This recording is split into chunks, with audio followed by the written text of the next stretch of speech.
네, 여러분 반갑습니다. 자, 두 번째 교과서 읽기 두 번째 시간 서양윤리의 접근입니다. 자, 우리 서양윤리에 접근해서 어떤 거 공부했었냐 하면 의무론, 공리주의, 덕윤리, 도덕과학적 접근까지 봤었거든요. 한번 또 상기해 보면서 네, 교과서 읽어보겠습니다. 자, 핵심 개념 보세요. 의무론, 칸트윤리, 자연법윤리, 공리주의, 덕윤리, 신경윤리학, 진화윤리학 이렇게 되어 있습니다. 자, 생각열기입니다. 어떤 친구가 지금 땅에 떨어져 있는 지갑을 주었나 봐요. 그랬더니 이 안경 쓴 친구가 지갑을 주인에게 돌려주는 것이 자, 마땅히 해야 하는 옳은 일이야. 마땅히 해야 하는 옳은 일이야. 여기서 지금 마땅히 해야 하는 옳은 일이라는 것은 의무야. 우리에게 의무야. 라고 이해해도 되겠네요. 자, 그랬더니 다른 친구가 그 돈을 사회적으로 유용한 곳에 사용한다면 주인에게 돌려주지 않아도 돼. 자, 이 접근은 네, 공리주의적 접근이네요. 유용하기만 한다면, 자, 최대 다수에게 최대 이익이 되기만 한다면, 그 돌려주지 않아도 그 행동은 옳다라고 보는 거죠. 마지막 친구. 정직한 사람이 되기 위해서는 지갑을 주인에게 돌려주어야 해.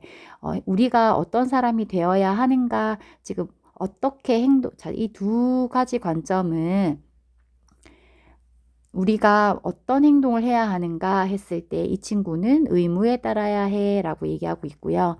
이 친구는 최대 다수의 최대 행복이 될 수 있는 대로 행동해야 돼 라고 지금 행위에 대해서 얘기하고 있는데 지금 이 여학생은 뭐라고 하냐면 우리가 어떤 사람이 되어야 해? 정직한 사람이 되어야 한다라는 얘기를 하고 있거든요. 자, 행위자 중심의 관점으로 접근하고 있다. 어떤 입장입니까? 독일리적 관점이네요. 자, 그 차이가 명확히 보이시죠? 자, 이제 원문 한번 읽어보겠습니다. 교과서. 자, 서양윤리적 접근은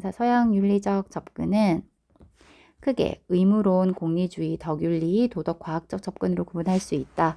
우리는 현대사회에서 발생하는 다양한 윤리 문제를 탐구할 때 동양 윤리적 접근과 더불어 서양 윤리적 접근을 통해서 더 풍부한 해결 방안을 모색할 수 있다. 자, 그 중에서 특히 의무론은 언제 어디서나 우리가 따라야 할 보편타당한 법칙이 존재한다. 그리고 우리의 행위가 이 법칙을 따르면, 자, 의무를 따르면 보편타당한 법칙을 따르면 옳고 따르지 않으면 그르다고 판단한다. 이와 같이 의무론의 대표적인 윤리사상으로는 칸트 윤리와 자연법 윤리가 있다라고 되어 있네요. 자, 이제 칸트 윤리 들어가겠습니다. 칸트 윤리는 자, 칸트는 도덕성을 판단할 때 행위의 결과보다 무엇을 더 중요시합니까? 그렇죠. 행위의 결과보다 행위의 동기를 중시하면서 오직 의무의식에서 나온 행위만이 도덕적 가치를 지닌다라고 보았다. 자, 여기 지금 오직 의무의식이라고 되어 있지만 우리 어떻게 배웠다? 행위의 동기가 의무의식이었는가? 혹은 두 번째 선의지. 행위의 동기가 선의지에서 나온 것이라면 그 행위는 옳다. 세 번째, 실천 이성의 명령에 따른 것이라면 실천 이성의 명령이 행위의 동기였다면 자, 이 세 가지가 행위의 동기였다면 그 행위는 결과와 관계없이 무조건 옳다라고 봤다는 거죠. 자, 반면 그러면 어떤 동기는 도덕적 가치를 가지지 못하는가라고 했을 때 도덕적 가치를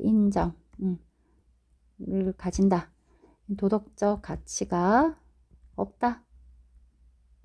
없다. 없을 무라고 본 동기인 첫 번째 뭐다? 네, 자연적 경향성.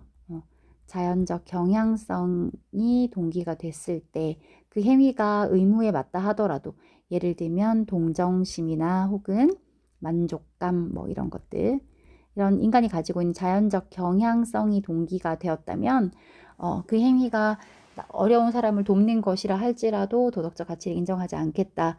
두 번째는 결과를 고려한 것일 때 결과를 고려한 것이 동기가 되었을 때 도덕 가치를 인정하지 않는다. 따라서 깊이 있게 다시 한번 살펴보면 칸트는 단순히 여러분, 자, 단순히 어떤 행위가 겉보기에 의무에 맞는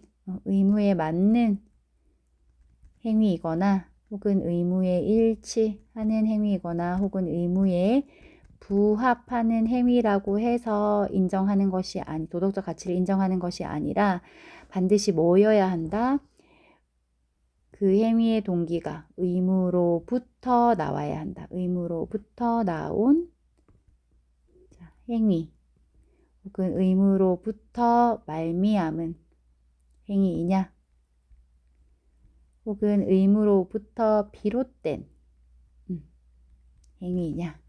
자, 이럴 때 의무로부터 나오고 말미암고 비롯된 행위만이 도덕적 가치를 가진다라고 보는 거죠.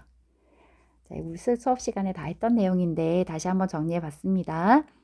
자, 그래서 그에 따르면 자, 칸트는 인간을 어떻게 바라봤느냐 하면 인간만이 이성적이고 자율적인 존재다라고 봤거든요.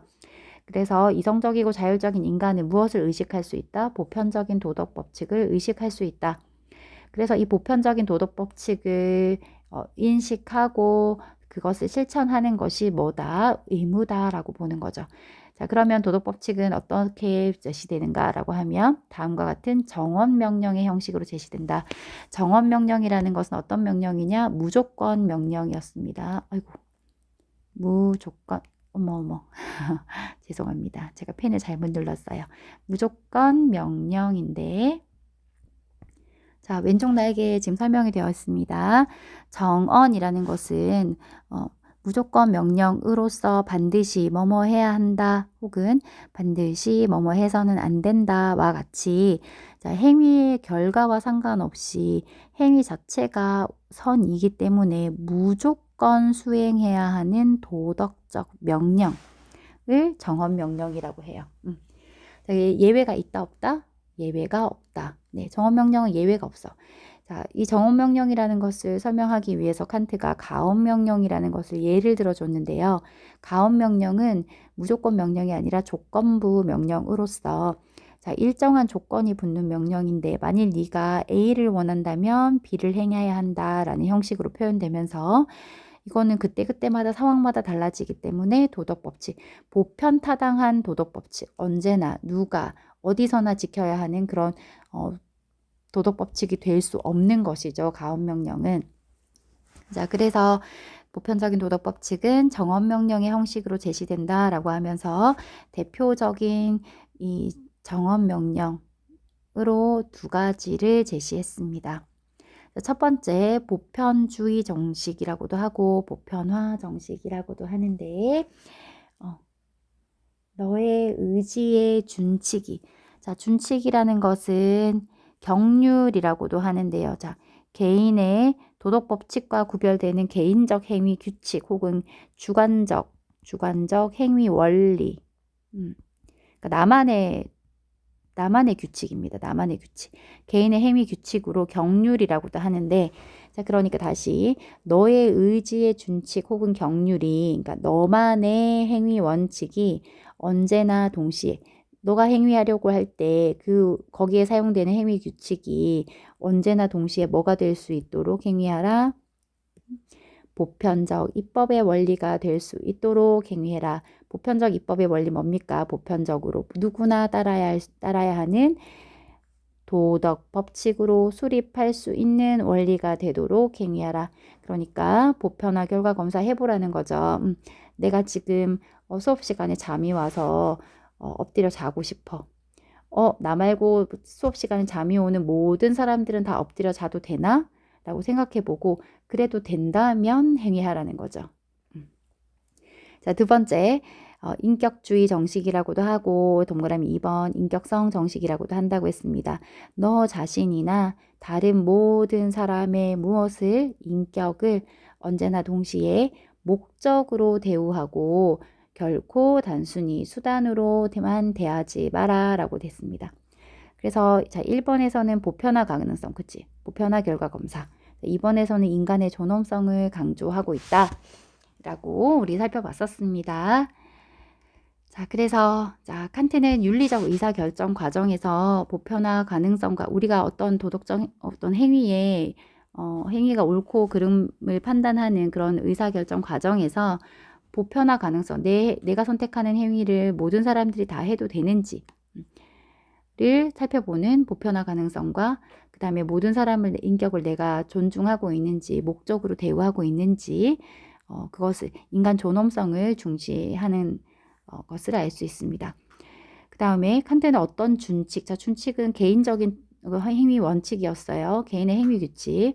칸트는 어떤 개인적 어떤 주관적 행위 원리가 도덕 법칙이 될 수 있는지를 검토하기 위해서 먼저 해당 준칙을 보편 진술로 바꾼 후에 그 진술을 보편화 가능성과 인간 존엄성의 관점에서 검토해야 할 것을 주장하였습니다. 그래서 그 진술이 이 검토를 통과하면 도덕 법칙으로 받아들이고 통과하지 못하면 거부해야 한다.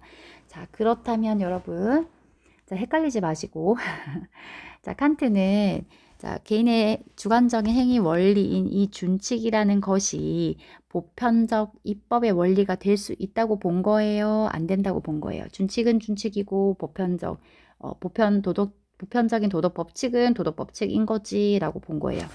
자, 별개예요? 아니면은 이게 겹칠 수 있다고 본 거예요? 그렇지, 겹칠 수 있다고 본 거죠. 그리고 겹칠 수 있도록 행위하라 라고 본 거죠. 너만의 행위 원칙이 아니라 모든 사람이 다 해도 되는 그런 보편적인 도덕 법칙이 될 수 있도록 너의 준칙을 만들어라 이렇게 말하는 겁니다. 자, 그래서 칸트 윤리가 현대의 윤리 문제를 해결하는 데 줄 수 있는 시사점은 보편적인 윤리를 확립해서 도덕 판단에 확고한 근거를 제시할 수 있고 인간 존엄성의 정신을 강조해서 인권 보호에 기여할 수 있다라고 설명하네요. 다만 오른쪽에 왼쪽 날개에 보시면 칸트 윤리의 한계라고 되어 있는데 칸트 윤리는 단지 형식만을 어떤 형식인가요? 도덕 법칙이라는 형식이죠. 정언 명령의 형식만을 제공해서 구체적인 행위 지침을 제시하지 못한다는 비판을 받기도 합니다. 그러니까 구체적으로 이런 상황에서는 우리 어떻게 해야 돼요? 라고 할 때 그러니까 네가 지금 행위하려고 하는 게 보편적인 도덕 법칙이 될 수 있는지 확인해서 해. 상대방의 인격을 그 목적으로 대우할 수 있도록 행위해 라고 하는데 그게 어떤 행위인지에 대한 구체적인 지침을 주지는 못한다는 겁니다. 이해되시죠? 자, 이제 자연법 윤리인데요. 우리 수능 특강에서는 시간의 흐름에 따라서 자연법 윤리를 먼저 하고 그 다음에 칸트 윤리를 했었거든요. 교과서에서는 순서가 바뀌어 있네요. 자, 자연법 윤리 보겠습니다. 의무론적 접근의 또 다른 예로 자연법 윤리를 들 수 있다 라고 해서 자연법 윤리에서는 제가 이 아퀴나스만 기억하시면 된다고 했는데요. 자, 아퀴나스는 중세 스콜라 철학의 중세네요. 중세는 어떤 시대다? 중세는 신중심의 시대다. 모든 것이 신이라는 이름으로 돌아가던 시절이 바로 중세다. 그래서 아퀴나스는 중세 스콜라 철학의 대표자이면서 또 신학자이면서 스스로 또 성직자이기도 했던 분입니다. 그래서 보시면 자연법이라는 것은 인간의 본성에 의거하는 절대적인 법으로서 모든 인간에게 자연적으로 주어져 있는 보편적인 법을 자연법이라고 한다. 자, 여기서 아퀴나스는 자연법 윤리의 제1원리 혹은 자연법의